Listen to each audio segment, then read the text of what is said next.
A graça e a paz, meus amados irmãos, a graça e a paz do Senhor Jesus, amém? Nós vamos dar início a mais um culto e estamos felizes para isso, né? Faremos como o Salmo 22 nos ensina: alegrei-me quando me disseram, vamos à casa do Senhor, não é mesmo? Nós vamos nos apresentar diante de Deus com o coração sincero, sensível, quebrantado, mas também muito alegre, muito grato a Deus por conta de tantas bênçãos que o Senhor tem derramado. Vamos orar consagrando este ajuntamento ao nosso Senhor.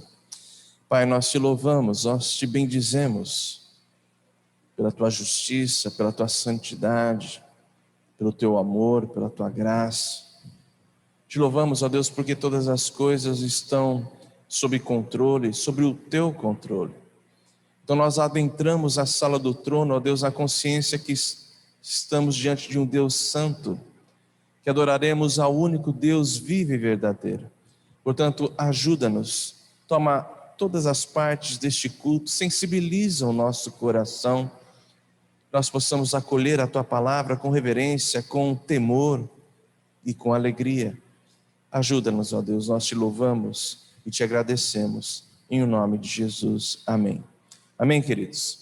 Vamos abrir a palavra do nosso Deus, segundo Crônicas, capítulo 7. Segundo Crônicas, capítulo 7. Segundo Crônicas, capítulo 7, do versículo 11 ao versículo 16, diz assim a palavra de Deus: assim Salomão acabou a casa do Senhor e a casa do rei. Tudo quanto Salomão intentou fazer na casa do Senhor e na sua casa, prosperamente o efetuou. De noite, apareceu o Senhor a Salomão e lhe disse: ouvi a tua oração e escolhi para mim este lugar, para a casa do sacrifício. Se eu cerrar os céus, de modo que não haja chuva, ou se ordenar aos gafanhotos que consumam a terra, ou se enviar a peste entre o meu povo, se o meu povo, que se chama pelo meu nome, se humilhar e orar, e me buscar, e se converter dos seus maus caminhos, então eu ouvirei dos céus, perdoarei os seus pecados e sararei a sua terra.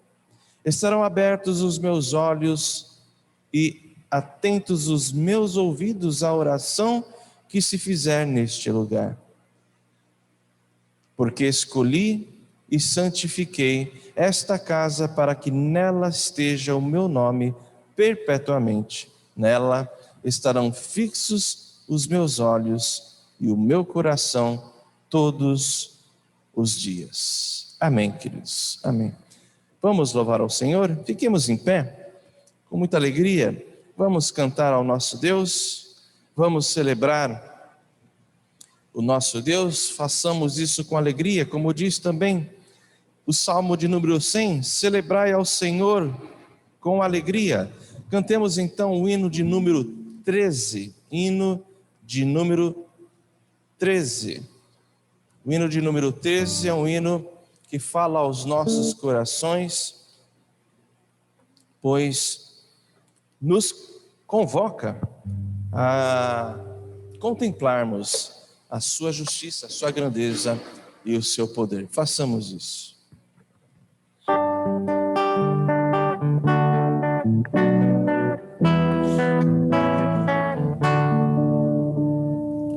Se nos cega o sol ardente, quando visto em seu fulgor, quem contemplará aquele que do sol é criador?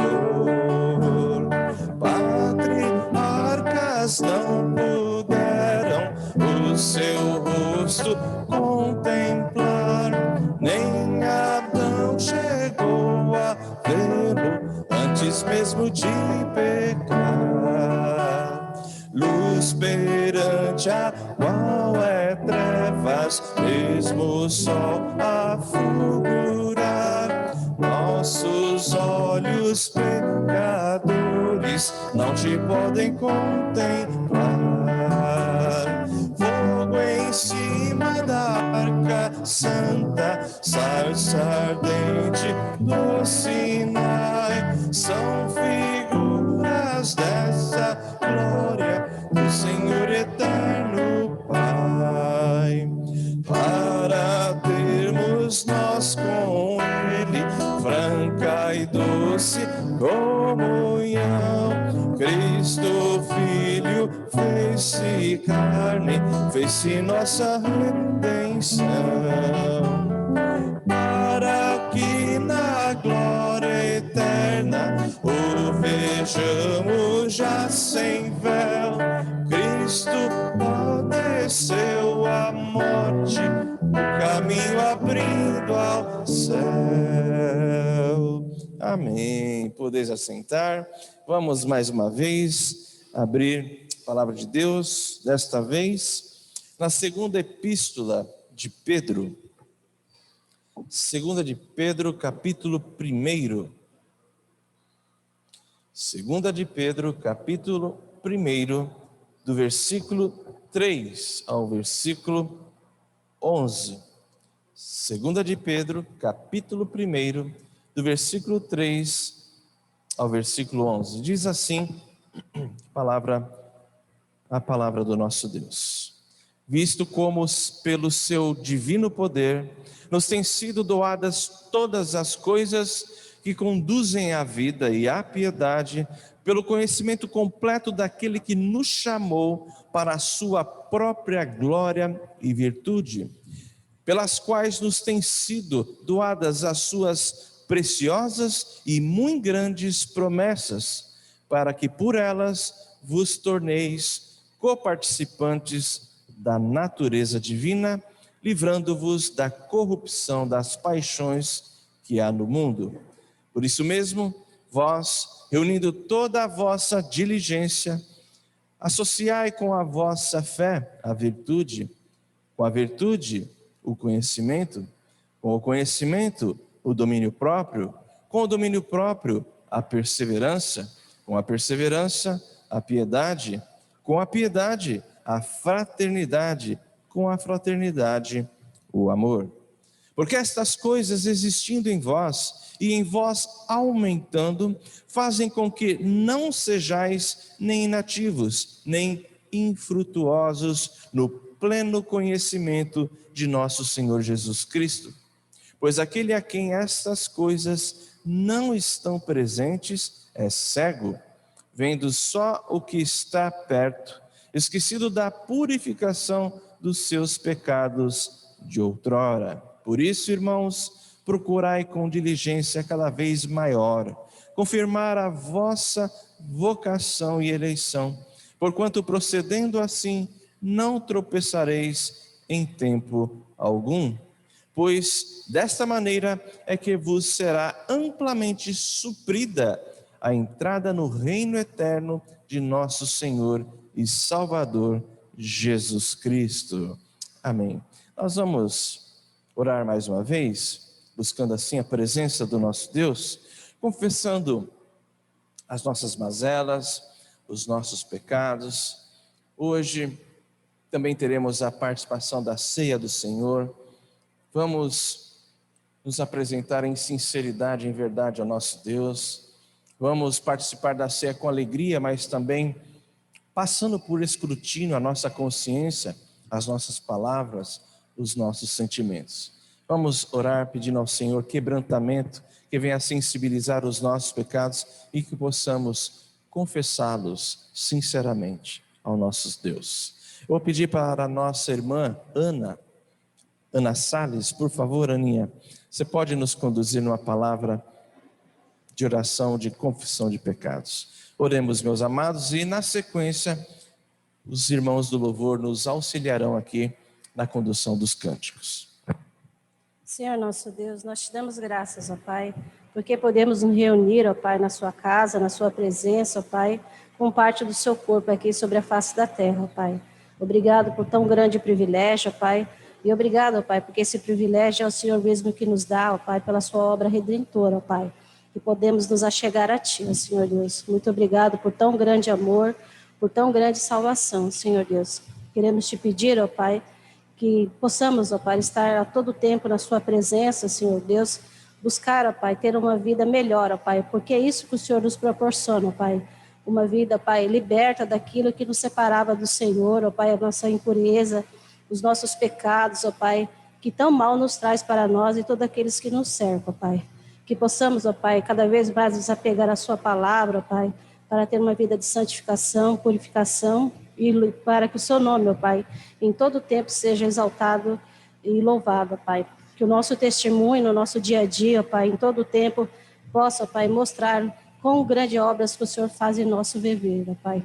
Purifica, ó Pai, os nossos pensamentos, purifica, ó Pai, as nossas atitudes, ó Pai, e que possamos, ó Pai, em todo tempo nos achegarmos à Tua presença, ó Pai.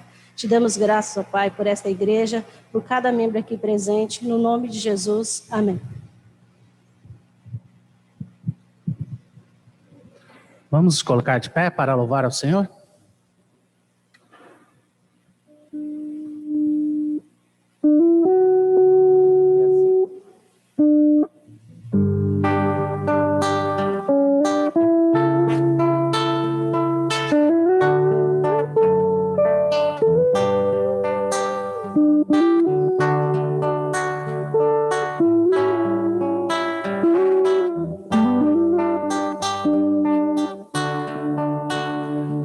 Não existe nada melhor do que ser amigo de Deus, caminhar seguro na luz, desfrutar do seu amor, ter a paz no coração,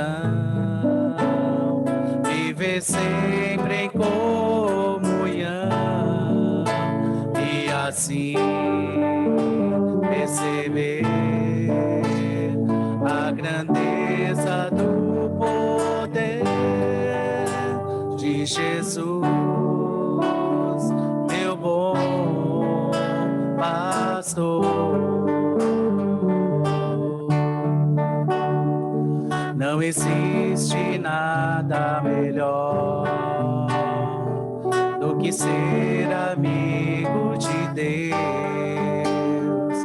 caminhar seguro na luz, desfrutar do seu amor, ter a paz no coração,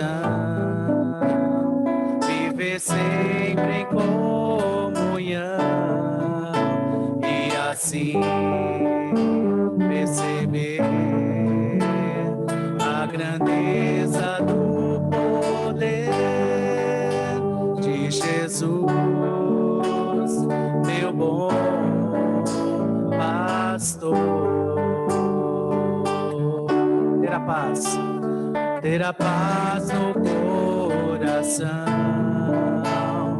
viver sempre em comunhão e assim perceber a grandeza do poder de Jesus, meu bom pastor. De Jesus, meu bom pastor.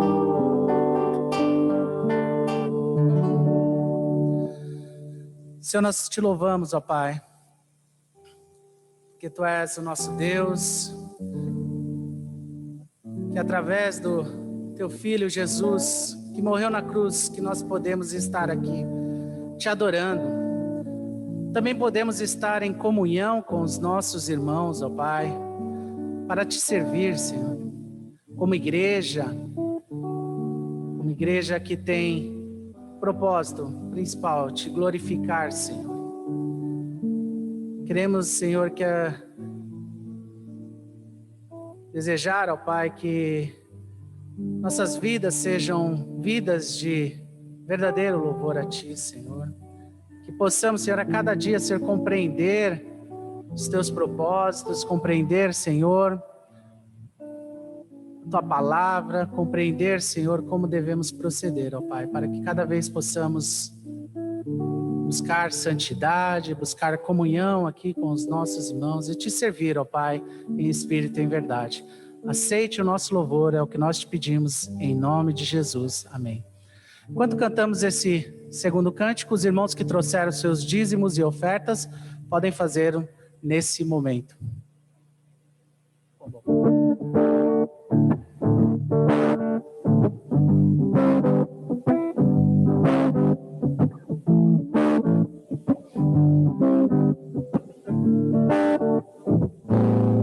Oh, quão bom e agradável ter amigos e irmãos, comunhão,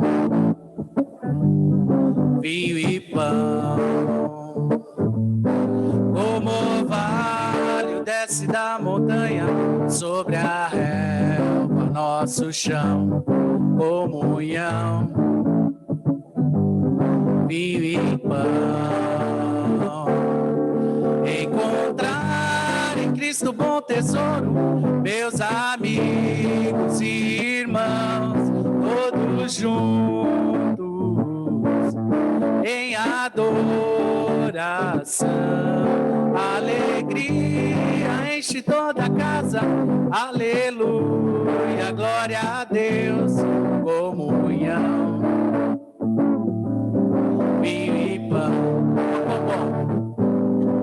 Oh, quão bom e agradável ter amigos e irmãos, comunhão,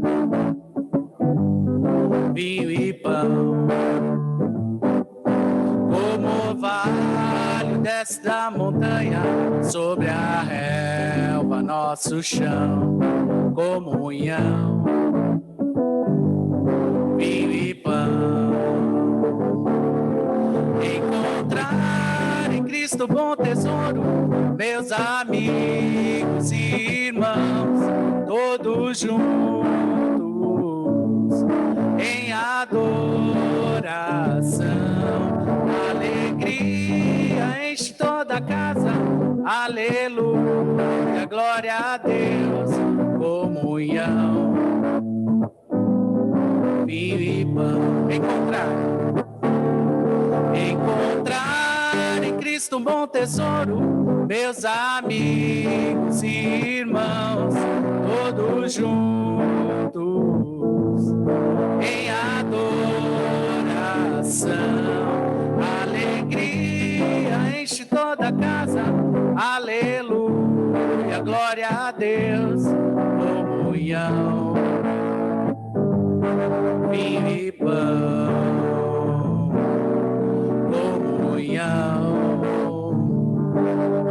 Vinho e pão. Amém.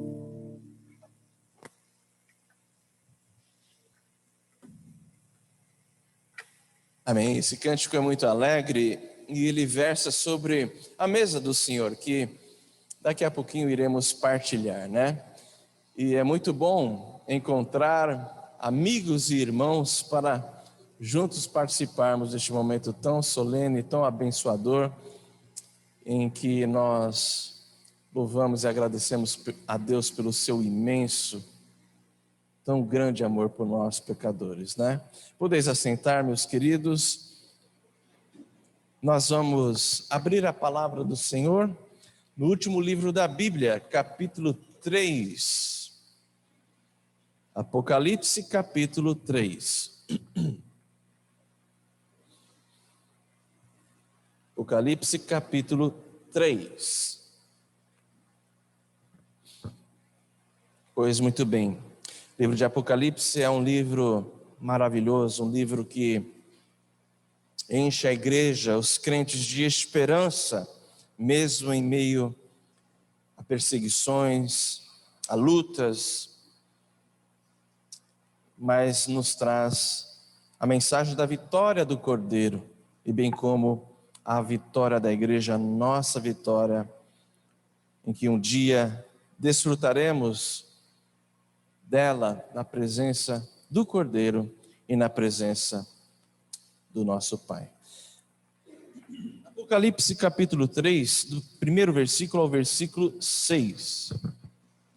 Todos acharam? Sim, né? Isso é facinho, né, de achar. Só ir para o final da Bíblia, está tudo certo, não é mesmo? Então diz assim, meus amados irmãos, Apocalipse capítulo 3, a partir do primeiro versículo ao versículo 6.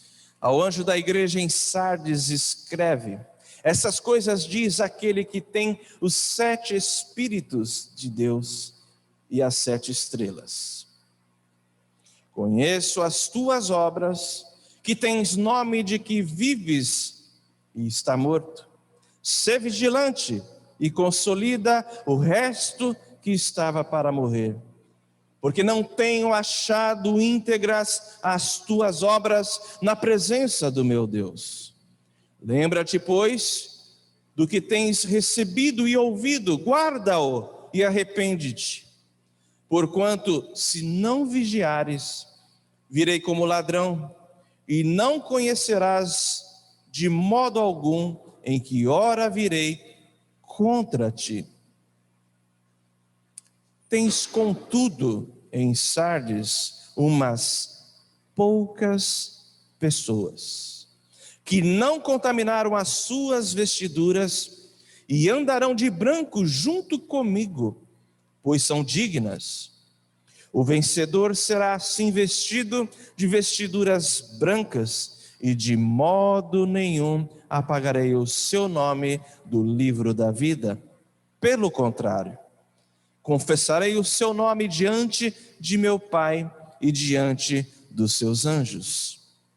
Quem tem ouvido, ou quem tem ouvidos, ouça o que o Espírito diz às igrejas. Meus amados irmãos, nós vamos refletir nesta manhã sobre a hipocrisia e a carência da religiosidade. Eu não quero religiosidade para a minha vida.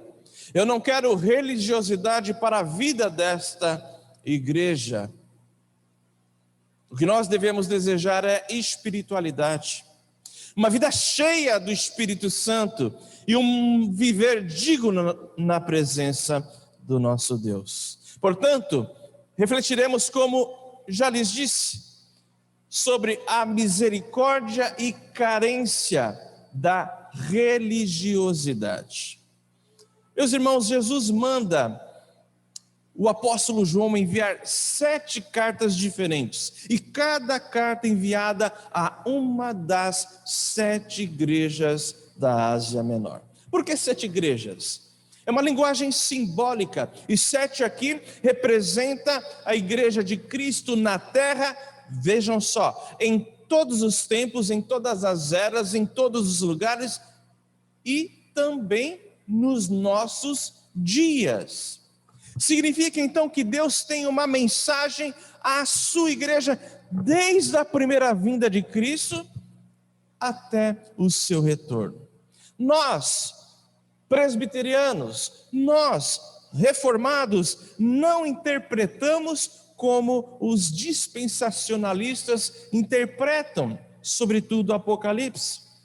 Eles interpretam entendendo que a Bíblia traz, sobretudo neste texto que engloba as 7 igrejas, eles interpretam 7 períodos da igreja na história. Nós não interpretamos assim, porque nós teríamos que colocar a igreja de Sardes no tempo da Reforma Protestante.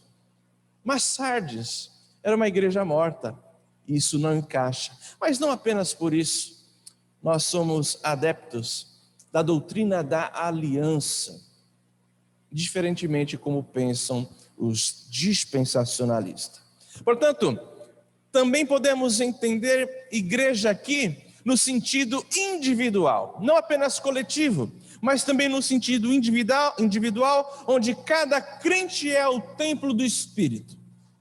Então, podemos ainda ter em cada igreja local, irmãos que se identificam com cada uma das 7 igrejas. Isso é muito sensível. Foquemos um pouquinho na cidade de Sardes.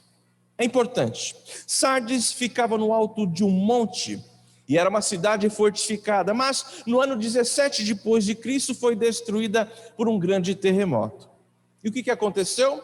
O imperador Tibério, contemporâneo de Jesus, contemporâneo de Pôncio Pilatos, ele reconstruiu a cidade.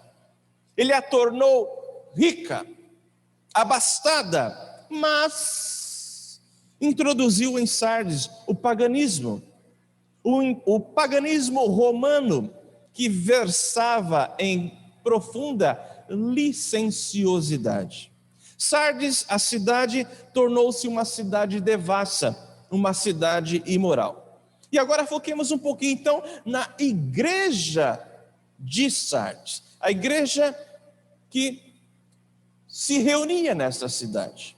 A igreja era afetada pela mente e costumes do império, pela mente e costumes de Roma. Então ela começou a imitar a cidade, ela começou a imitar a cultura da cidade e ela se tornou, reparem aqui, isso é importante, ela se tornou apenas religiosa.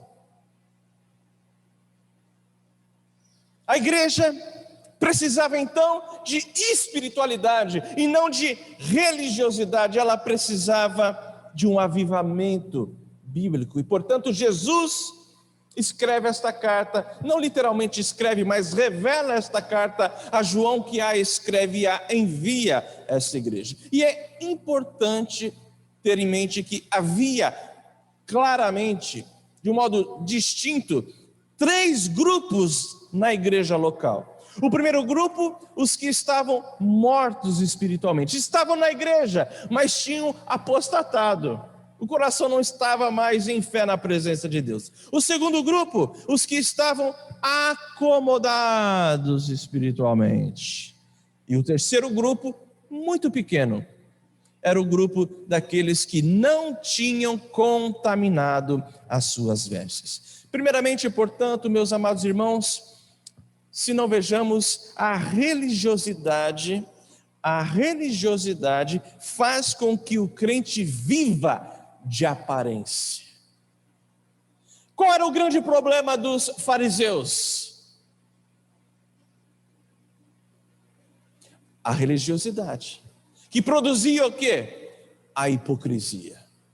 A religiosidade apenas faz com que o crente, faz com que a pessoa viva de aparências. Meus amados, há uma grande diferença entre religiosidade e espiritualidade. A religiosidade prima pelo rigor ascético, pelos jeitos, pelos trejeitos, mas o coração está longe do Senhor, não há obediência, há apenas uma simulação, uma representação, enquanto que a espiritualidade prima por uma vida cheia de sinceridade na presença de Deus e cheia do Espírito Santo. Olha, a igreja de Sardes, ela parecia que estava viva, disse Jesus, mas estava morta. Reparem comigo aqui, versículo 1. Ao anjo da igreja em Sardes escreve: essas coisas diz aquele que tem os 7 Espíritos de Deus e as 7 igrejas. Conheço as tuas obras, que tens nome de que vives e está morto. O texto aqui diz 7 Espíritos de Deus. O que significa isso? Significa plenitude do Espírito Santo.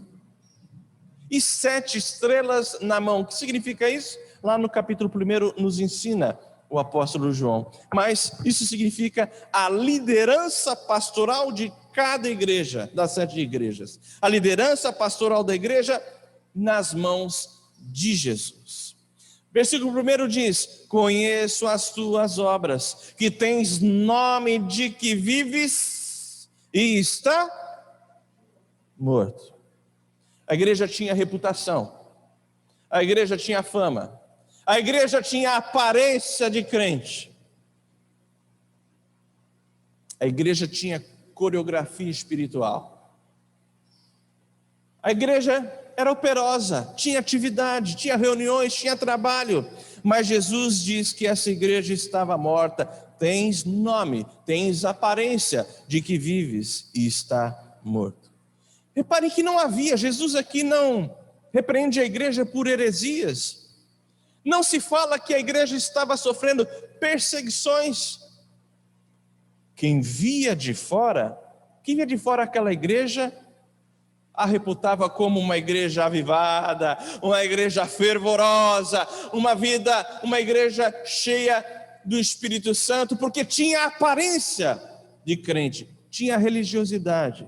Mas a maioria, diz o Senhor Jesus aqui, dos membros da igreja estava comprometida. A igreja precisava então de um quebrantamento, a igreja precisava de um avivamento. E sabem do quê? Satanás não estava nem um pouco preocupado e interessado com essa igreja. Satanás não tinha nenhuma pretensão de perseguir essa igreja ou seduzi-la. Sabe por quê? Porque ela já estava morta, mas tinha aparência de igreja. Meus irmãos, a igreja também parecia que era saudável, mas estava enferma. É muita aparência, não é não? Versículo 2 diz assim: ser vigilante e consolida o resto que estava para morrer. Reparem, enquanto alguns estavam mortos espiritualmente, outros estavam enfermos espiritualmente. Pessoas que estavam, portanto, caminhando para a morte espiritual. Então, diz o texto acerca dos vigilantes. Os vigilantes são chamados para consolidar. Consolidar o quê? Consolidar a fé dos fracos. Isso nos ensina que é necessário consolidar, é necessário restaurar, é necessário investir na vida daqueles que estão acomodados, antes que eles mesmos venham a naufragar. Lembrem-se, o crente e cada crente, isso não é função de pastor apenas, isso não é função de presbítero apenas, isso não é função de diácono apenas. Lembre-se, todo crente é sacerdote, todo crente é um discipulador, todo crente é um restaurador de almas. Agora, reparem que nem todos estavam mortos. E também reparem que nem todos naquela igreja estavam enfermos. Olha que maravilha, versículo 4. Tens contudo em Sardes, eu quero que vocês leiam aí para mim, me ajuda aí. Ficou fraco, hein? Vamos ensaiar de novo. Versículo 4. Tens contudo em Sardes... Aí, só essa frase, só essa expressão. Tens contudo em Sardes umas poucas pessoas, poucos consagrados, poucos cheios do Espírito Santo, poucos obedientes, que não contaminaram as suas vestes, ou seja, não se contaminaram com o pecado. Meus irmãos, poucos irmãos não viviam de aparência. Este é o ponto. Não viviam de aparência. Poucos irmãos não estavam, melhor dizendo, espiritualmente doentes. Poucos irmãos eram fiéis. A maioria da igreja tinha contaminado as suas vestiduras brancas. A maioria tinha se amoldado ao mundo. A maioria satisfazia suas almas com as coisas do mundo. E neste sentido a Bíblia diz lá em Tiago capítulo 4, versículo 4: infiéis, não compreendeis que a amizade do mundo é inimiga de Deus? Aquele, pois, que quiser ser amigo do mundo, constitui-se inimigo de Deus. E reparem mais ainda, a igreja parecia consagrada, é só aparência. A igreja parecia consagrada, mas não era íntegra. Versículo 2, a parte final, a parte B diz assim: conheço as tuas obras. Tinha obras, tinha atividade, era uma vida dinâmica na igreja. E Jesus diz: eu conheço as tuas obras, que tens nome de que vives, mas é só aparência, é só religiosidade. Meus irmãos, havia grupos na igreja, isso eu imagino aqui, né? Imagino que havia grupos na igreja que trabalhavam, tipo assim, sociedade interna, tipo assim. Havia programação, havia obras, serviços, ministérios. Mas sabe qual que era o problema central desta igreja? Era a motivação. O problema central estava na motivação. Isso nos faz concluir: o problema central estava então na hipocrisia daqueles crentes. Honrava-se a Deus apenas com os lábios e não com o coração. Reparem aqui versículo 2, parte B: não tenho achado íntegras as tuas obras na presença do meu Pai. Portanto, não obstante a fama de estar viva, faltava àquela igreja a motivação correta. E sobre motivação correta, meus amados irmãos, todos nós devemos prestar muita atenção para não cairmos na hipocrisia, sobre a motivação de fazer as coisas para Deus, de servir a igreja, de servir a Deus. Isso é muito sério. Muitas vezes nós nos preocupamos mais do que as pessoas vão ver de nós, pensar de nós, ou fazemos as coisas esperando um reconhecimento, e quando o reconhecimento não vem, nós ficamos milindrados, a igreja já não é amorosa, a sua liderança já não prestigia, e aí você está caindo numa cilada. Porque sobre a motivação correta, a Bíblia diz, 1 Coríntios 13:3, ainda que eu distribua todos os meus bens entre os pobres, e ainda que eu entregue o meu próprio corpo para ser queimado, se não tiver amor ágape, é tudo vaidade. Paulo diz: nada disso me aproveitará. Resumindo este primeiro ponto, a igreja parecia que estava viva e estava morta. A igreja parecia que era saudável e estava enferma. A igreja parecia consagrada, mas não era íntegra. Vejamos agora o segundo ponto. Primeiro ponto, nós destacamos aqui a questão o fato de que a religiosidade faz com que o crente viva de aparência. Mas, em segundo lugar, vejam só, a religiosidade faz com que o crente seja carente de espiritualidade. Meus irmãos, como sair dessa cilada? Como sair desse estado de fraqueza e morte espiritual? Começa pelo reavivamento bíblico. Começa pelo reavivamento com a palavra de Deus. Versículo 3 diz assim: lembra-te, pois, do que tens o quê? Recebido e ouvido. O que a igreja recebia? O que a igreja ouvia? A palavra de Deus. E Jesus diz: guarda-o. A igreja recebia as escrituras, mas não guardava. A igreja escutava a palavra de Deus, mas não guardava, não obedecia. Portanto, na contramão desta procrastinação, Tiago diz, primeiro capítulo, versículo 21, despojando-vos de toda impureza e acúmulo de maldade, acolhei com mansidão, com o coração sincero, com o coração quebrantado, com o coração clamando para que o Senhor revele o seu pecado e a sua fraqueza. Acolhei com mansidão a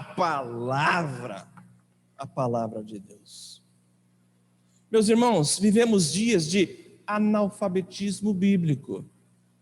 Tem crentes que se atrapalham todo até para achar os textos bíblicos. É impressionante. Sem conhecer a palavra de Deus, você se mistura com o mundo e pior, nem se dá conta disso, nem percebe, porque não conhece a palavra.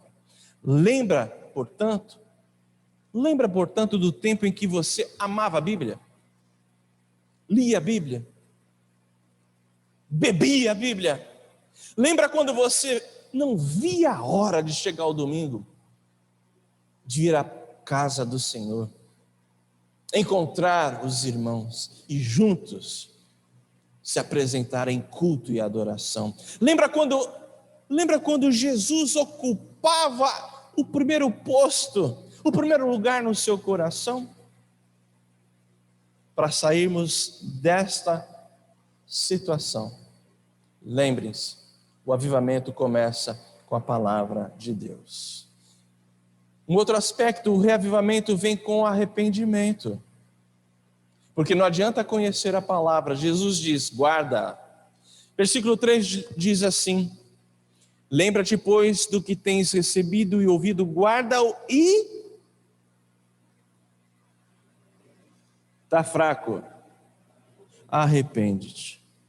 Meus amados irmãos, sem confissão de pecados, não há arrependimento. Sem abandono do pecado, não há arrependimento. Sem arrependimento, não há avivamento. A Bíblia diz, segundo Crônicas, capítulo 7, se o meu povo, que se chama pelo meu nome, é povo, é igreja, mas está enferma. O autor bíblico diz, se o meu povo, que se chama pelo meu nome, se humilhar e orar, e me buscar, e se converter dos seus maus caminhos, então eu ouvirei dos céus, perdoarei os seus pecados e sararei a sua terra. Não há avivamento ou reavivamento espiritual sem arrependimento. Um outro aspecto, o arrependimento vem com a vigilância do crente. Versículo 2 diz, ser vigilante, é uma ordem, ser vigilante. Meus irmãos, a vigilância espiritual entre a maioria dos crentes, me parece, eu não estou falando de vocês aqui, estou falando do mundo evangélico, do arraial cristão, do arraial evangélico, me parece que a vigilância espiritual dos crentes está em desuso. É impressionante como os crentes não oram, não vigiam. Vigilância? Sim, vigilância na oração, vigilância no amor, vigilância no casamento, vigilância na família, vigilância no perdão, vigilância no dia do Senhor, vigilância na língua, vigilância nos pensamentos, vigilância no compromisso com a igreja de qual é membro, vigilância no estudo da palavra, vigilância no namoro. Jesus disse, Marcos 14:38, vigiai e orai, para que não entreis em tentação. Meus irmãos, Jesus diz que quem não for vigilante será surpreendido no dia do Senhor. Olha lá comigo, versículo 3, a parte B. Se não vigiares, virei como ladrão, e não conhecerás de modo algum em que hora virei. É uma palavra dura aqui, né? Porque diz, virei contra ti. O reavivamento passa por vigilância e pela sua continuidade. Um outro aspecto, o reavivamento vem com uma vida de santidade. Vejam só versículo 4. Tens contudo em Sardes umas poucas pessoas, poucos crentes, que não contaminaram as suas vestiduras e, portanto, andarão de branco junto comigo, pois são dignas. Havia gente ali naquela igreja que era consagrada, que não era religiosa, mas tinha uma vida cheia da presença do Espírito de Deus. Meus irmãos, não há avivamento sem mudança de coração, não há avivamento sem santificação, e a Bíblia diz tanto sobre santificação. Querem ver? Por exemplo, Levíticos 20, versículo 7 diz assim: santificai-vos e sede santos, pois eu, Yahvé, o Senhor, vosso Deus, pois eu sou Yahvé, vosso Deus. Josué, capítulo 3, versículo 5, santificai-vos, porque amanhã o Senhor fará maravilhas no meio de vós. Ou seja, sem santificação, nós não experimentamos mais de Deus na nossa vida. 1 Tessalonicenses 4, 3 diz assim: esta é a vontade de Deus para nós. 2 pontos. A vossa santificação.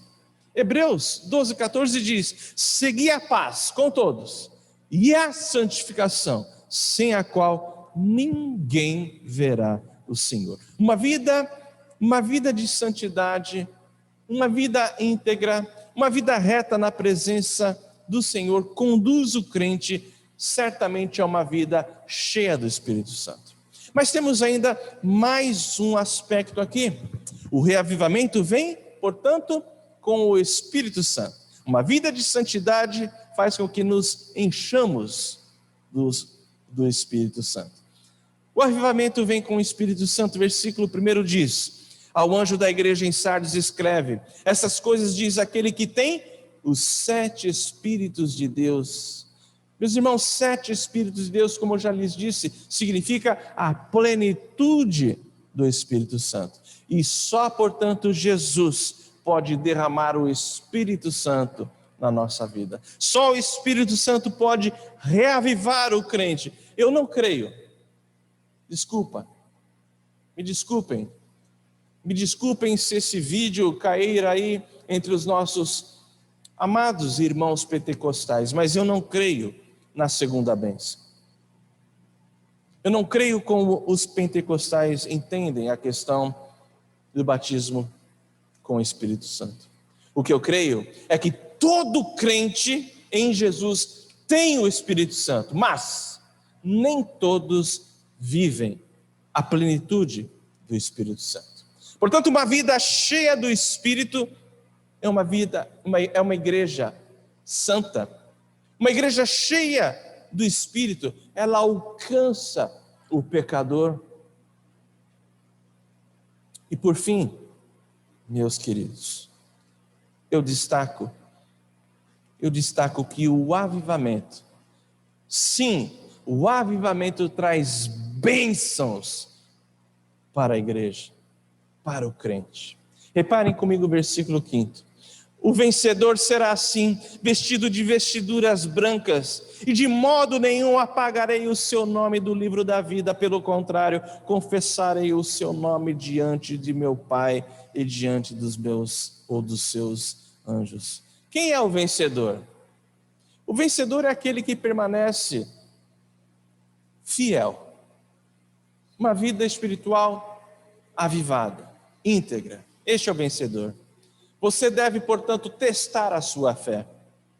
Você e somente você deve provar a sua fé. Você e só você deve julgar a sua fidelidade. Ninguém mais pode fazer isso por você. Porque a Bíblia diz, 2 Coríntios 13:5, examinai-vos a vós mesmos, se realmente estáis na fé. Provai-vos a vós mesmos, ou não conheceis que Jesus Cristo está em vós, se não é que já estáis reprovados. Nós temos que nos examinar a nós mesmos. Pedro diz algo nesse sentido, 2 Pedro capítulo 1, versículo 10, por isso, irmãos, procurai com diligência, cada vez maior, confirmar a vossa vocação e eleição. Nós temos que examinar a nossa vida. O texto diz ainda no versículo 5, vestido de vestiduras brancas. O que significa isso?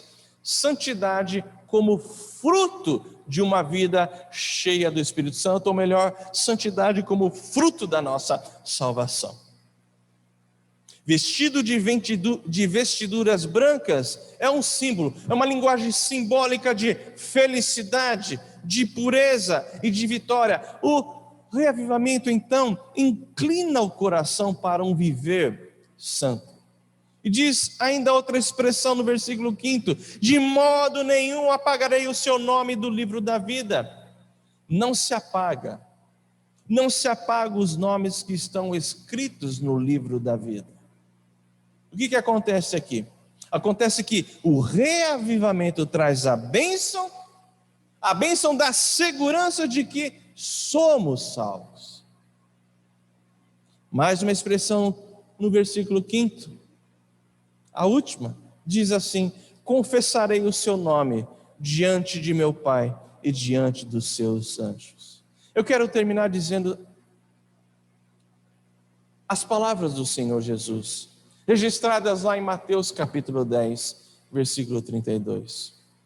Todo aquele que me confessar diante dos homens, também eu confessarei diante de meu Pai que está nos céus. Jesus ainda contando uma parábola aos seus discípulos, a parábola dos talentos, Jesus diz lá em Mateus 25, 21. Muito bem, servo bom e fiel. Foste fiel no pouco, sobre muito te colocarei. Entra no gozo do teu Senhor. Meus amados irmãos, que nós possamos avaliar a nossa vida. Domingo é dia de expectativa. Nós adentramos na presença do Senhor preparados, concentrados, sinceros, alegres, porque Deus tem uma palavra para nós. Eu creio nisso, porque o dia que eu deixar de crer nisso, eu tenho que abandonar o pastorado. Domingo é um dia especial. E eu digo e afirmo, se você se apresenta sinceramente na presença do Senhor, Deus fala com você. Não é o pastor. Até porque Deus fala com o próprio pastor enquanto está pregando, vocês não duvidem disso. Que nós possamos avaliar se vivemos de fato uma vida cheia do Espírito Santo, portanto uma vida de espiritualidade, ou se vivemos uma vida apenas de aparência. Que Deus nos abençoe e que nós possamos, de fato, nos apresentarmos diante do Senhor como vencedores, aqueles que são fiéis, aqueles que andam em integridade, aqueles que são cheios do Espírito Santo. Meus amados, que a graça de Jesus, a graça maravilhosa do nosso Senhor e Salvador, amor de Deus, o nosso bondoso e eterno, soberano Pai, as consolações, o conforto, o consolo do Espírito Santo, repousem sobre vós, benditos do Senhor, desde agora e para todos sempre. Amém.